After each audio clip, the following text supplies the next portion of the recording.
conversation I just recently had. One of my good friends, he's actually from Uganda.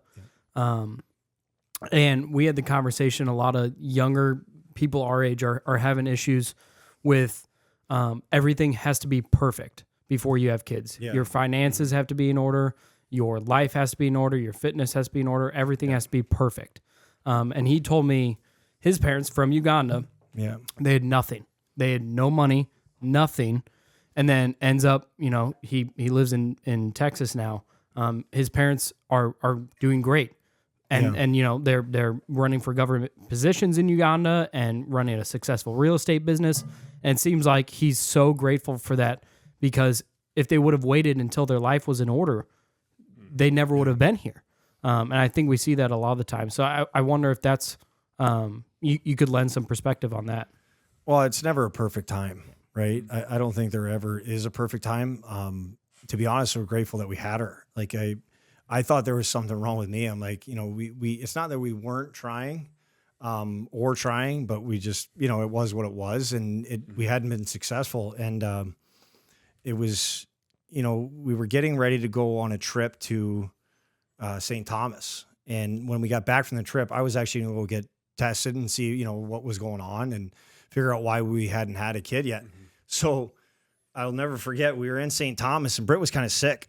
And she was kind of feeling uneasy, and she made a joke about being pregnant. And I said, "You really think so?" And I was like, "I'm going to go get a test." So we went to the restaurant that night. We were with a bunch of our friends, and went in, got a test from the place we were at. And I'll never forget, I was laying on the bed and she was in the bathroom, and all of a sudden I hear her start laughing.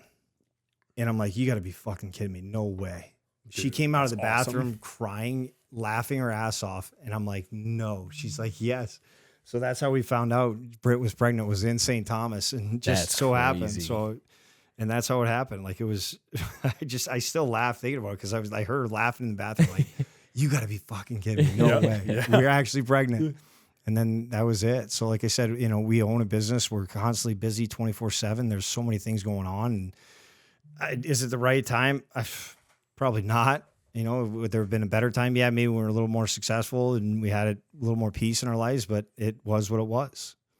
So I wonder if it almost causes you not necessarily to be more successful, but it causes you to work toward a larger thing than you. You mentioned that you do everything for them, and it seems like that's what kids causes you to do. Instead of me and me in my life, it's them, and it makes you almost grow up and out. It instantly becomes about them, like instantly. Your whole life, like it revolves around them at that point.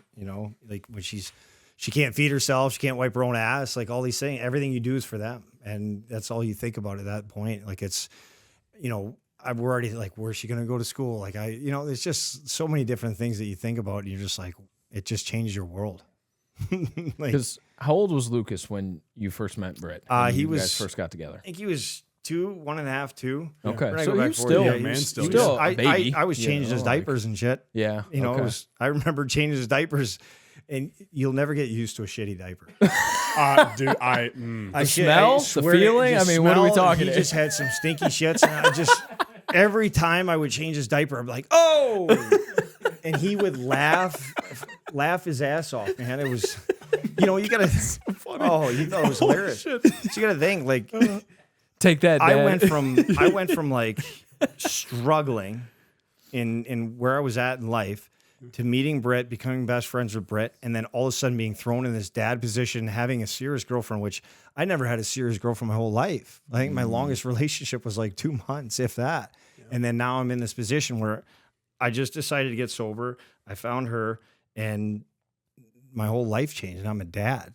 Like it just happens like that. Yeah. And it was wild, man. It's just, and then now we went on to start a business, and then we have a baby. It's like, dude, it's just crazy how fast all this can happen.